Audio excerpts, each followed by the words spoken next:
बिस्मिल्लाहिर्रहमानिर्रहीम। हज़रात, आज किताबुल अज़ान में से मुख्तसर बुखारी शरीफ की एक हदीस यहाँ पर आज मुताला करेंगे। मुख्तसर बुखारी शरीफ की हदीस नंबर 424 है और बुखारी शरीफ की तरतीब के लिहाज से ये हदीस नंबर 731 है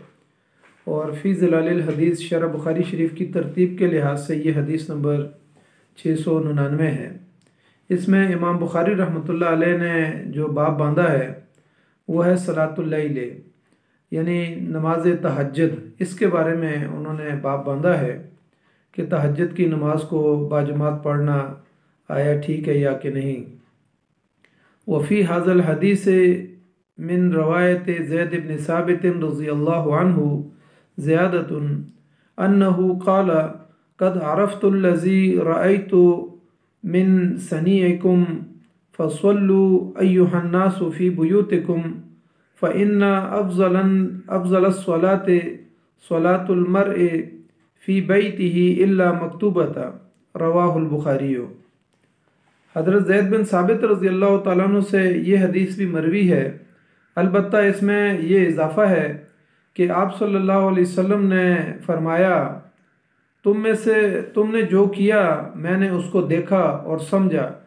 यानी रात को तुम मेरे पीछे खड़े हो जाते थे तो मैंने इसको देखा भी और इसको समझा भी कि तुम्हें इबादत का शौक़ है। यानी ब्रैकेट में ये बात है कि तुम्हें इस बात का शौक़ है कि तुम रात को तहज्जुद पढ़ते हो। तो नबी सल्लल्लाहु अलैहि वसल्लम ने फरमाया कि ए लोगो, तुम अपने घरों में नमाज़ पढ़ो, क्योंकि आदमी की बेहतर नमाज वही है जो उसके घर में अदा हो, मगर फ़र्ज़ नमाज के अलावा। यानी फ़र्ज़ नमाज को मस्जिद में पढ़ने का ज़्यादा सवाब है और नवाफिल नमाज को घर में पढ़ने का ज़्यादा सवाब है। इससे पहले जो हदीस गुज़री है उसमें ये हदीस उसकी ज़रा तफसील है। इस हदीस में ये फरमाया कि नबी सल्लल्लाहु अलैहि वसल्लम, इस हदीस की तफसील में ये आता है कि नबी सल्लल्लाहु अलैहि वसल्लम के पास एक चटाई या कंबल था जिसको आप सल्लल्लाहु अलैहि वसल्लम दिन को नीचे बिछा देते थे और रात को उससे हुजरा बना देते थे और रात को उसको ऊपर ले लेते थे। यहाँ तक कि ये रमज़ान का अमल है कि आप सल्लल्लाहु अलैहि वसल्लम ने रमज़ान में चटाई से या कंबल से अपने लिए एक हुजरा बनवाया और उसमें आप सल्लल्लाहु अलैहि वसल्लम रात को खड़े होकर तहज्जुद पढ़ते थे और सहाबा इकराम बाहर खड़े हो जाते और तहज्जुद आप सल्लल्लाहु अलैहि वसल्लम के साथ पढ़ते। तो एक रात और फिर दूसरी और तीसरी 3 रातों तक इस तरह से हुआ। लेकिन 3 रातों में जब बाहर सहाबा इकराम को पता चला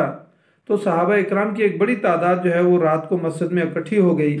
और चौथी रात में नबी अकरम सल्लल्लाहु अलैहि वसल्लम खड़े नहीं हुए तो सहाबा इकराम बाहर बड़ी तादाद में मौजूद थे। उनमें से बाद सहाबा रवायत में आता है कि बाद सहाबा इकराम ने खांसना शुरू कर दिया और बाज़ ने तस्बीहात ज़ोर ज़ोर से पढ़ने शुरू कर दी, लेकिन नबी सल्लल्लाहु अलैहि वसल्लम उस रात को कसदन नहीं खड़े हुए और तहज्जुद अदा नहीं फरमाए। सुबह के वक्त नबी सल्लल्लाहु अलैहि वसल्लम फ़र्ज़ नमाज के लिए बाहर तशरीफ़ लाए और सहाबा इकराम को खुतबा दिया और इरशाद फरमाया कि मुझे तुम्हारे ज़ौक़ और शौक़ को देखकर मुझे ये खौफ महसूस हुआ कि कहीं अल्लाह की तरफ से तुम्हारे ऊपर ये नमाज फ़र्ज़ ही ना कर दी जाए। तो इस वजह से मैं नबी सल्लल्लाहु अलैहि वसल्लम ने फरमाया कि मैंने रात को तहज्जुद नहीं पढ़े। अब ये नबी सल्लल्लाहु अलैहि वसल्लम अपनी उम्मत की कमज़ोरियों को जानते थे कि ज़ाहिर है अगर तहज्जुद की नमाज फ़र्ज़ हो जाए तो सारी उम्मत रात को खड़े होकर तहज्जुद नमाज पढ़ना, ज़ाहिर है उसमें कुछ लोग बीमार होंगे, कुछ जो है ना मरीज़ होंगे और इसी तरीके से लोग सारे तहज्जुद नहीं पढ़ सकेंगे। तो इसलिए नबी सल्लल्लाहु अलैहि वसल्लम ने कभी उसमें नागा भी किया। तो नबी सल्लल्लाहु अलैहि वसल्लम ने यहाँ पर फरमाया कि मैं तुम्हें देख भी रहा था और समझ भी रहा था और तुम्हारे अंदर ज़ौक़ और शौक़ को देख रहा था, लेकिन आखिरी रात फिर मैंने इसीलिए नवाफिल अदा नहीं किए कि कहीं तुम्हारे ऊपर ये नमाज फ़र्ज़ ना हो जाए। इससे ये भी अंदाज़ा होता है कि जिस तरीके से फ़र्ज़ नमाज को मस्जिद में पढ़ना उसका ज़्यादा अजर व सवाब है, इसी तरीके से नवाफिल का मस्जिद में पढ़ना कम सवाब है और उसके मुकाबले में घर में पढ़ने का ज़्यादा अजर व सवाब है। यानी जिस तरीके से फ़र्ज़ नमाज को घर में पढ़ने का कम सवाब है और मस्जिद में बाजमात पढ़ने का ज़्यादा अजर व सवाब है, इसी तरीके से नवाफिल को मस्जिद में पढ़ने से ज़रा कम सवाब है और घर में जो है ना नवाफिल पढ़ने से और सुन्नतें अदा करने से ज़्यादा सवाब मिलता है। इसलिए कि ज़ाहिर है जब एक आदमी घर में नमाज़ पढ़ता है तो वहाँ फरिश्तों की आमदोरफ्त शुरू हो जाती है और उसके मुकाबले में घरों में से शयातीन जो है ना भाग जाते हैं। शरीयत में एक उसूल ये भी रखा गया है कि इंसान के उस अमल को अल्लाह ताला ज़्यादा पसंद नहीं करता कि एक आदमी जो है ना कभी तो सारी रात खड़े होकर तहज्जुद पढ़े और उसके मुकाबले में जो है ना दिन को वो नवाफिल जो फ़र्ज़ नमाज है उसको वो छोड़ दे। तो इस तरीके से यानी उसके मुकाबले में ये उसूल शरीयत में ज़्यादा पसंदीदा है कि इंसान अमल करे तो थोड़ा अमल करे लेकिन दायमी अमल करे। इस हदीस में रमज़ान का तस्करा है कि ये अमल रमज़ानुल मुबारक में हुआ, यानी यहीं से जो है ना इस यानी तरावी की नमाज का अंदाज़ा होता है कि नबी अकरम सल्लल्लाहु अलैहि वसल्लम ने यानी तहज्जुद में नवाफिल अदा किए और सहाबा इकराम ने पीछे खड़े होकर 3 रातों तक नमाज को अदा किया। तो यहाँ से जो है ना चाहे तरावी की नमाज घर में पढ़ी जाए या मस्जिद में पढ़ी जाए, उसका आगाज़ यहीं से इज्तिमाई तौर पर होता है। और फिर उसके बाद हज़रत उमर रज़ियल्लाहु तआला अन्हु के दौर में इजमाए सहाबा के तहत यानी फिर मस्जिद के अंदर जो है ना बाजमात तरावी को अदा करना और फिर उसके लिए रकत का तयन करना, ये हज़रत उमर रज़ियल्लाहु तआला अन्हु के इजमाए सहाबा के ज़रिए से आपने ये फिर मुकम्मल फरमाया। और आज तक वो अमल और वो सुन्नत जारी है कि रमज़ान के अंदर तमाम मसाजिद के अंदर 8 रकत तरावी या 20 रकत तरावी जो है वो अदा की जाती है। इसी तरीके से मुस्लिम शरीफ की एक हदीस में आता है, हज़रत जाबिर रज़ियल्लाहु तआला अन्हु बयान करते हैं कि नबी सल्लल्लाहु अलैहि वसल्लम ने फरमाया, जब तुम फ़र्ज़ नमाज यानी मस्जिद में जब तुम पढ़ चुको तो उस नमाज का कुछ हिस्सा अपने घर के लिए रखो, इस और अल्लाह जो है ना उस नमाज के सबब तुम्हारे घरों में खैर लेकर आएगा। यानी ये मुस्लिम शरीफ की हदीस के अंदर आया है कि आप सुन्नतें और नवाफिल अपने घर के अंदर अदा करें, यानी नमाज का कुछ हिस्सा बचा के रखें और घर में जाके अदा करें, उसके ज़रिए से अल्लाह ताला तुम्हारे घर के अंदर खैर और बरकत नाजिल कर देगा।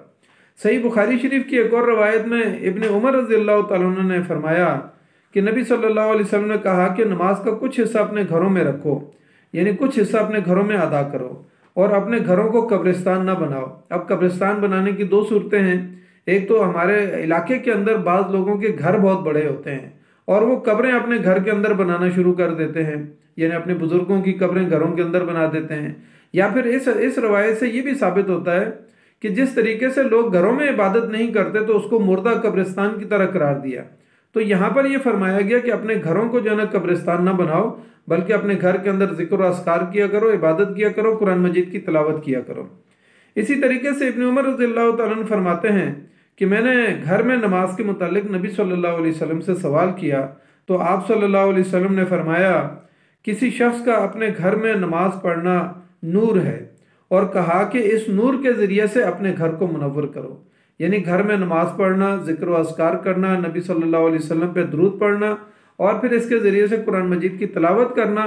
दरअसल ये नूर है। और इस नूर के ज़रिए से नबी सल्लल्लाहु अलैहि वसल्लम ने फरमाया कि तुम अपने घरों को मुनव्वर करो। तो यानी यहाँ पर नफल नमाज के बारे में हमें तायन मिलता है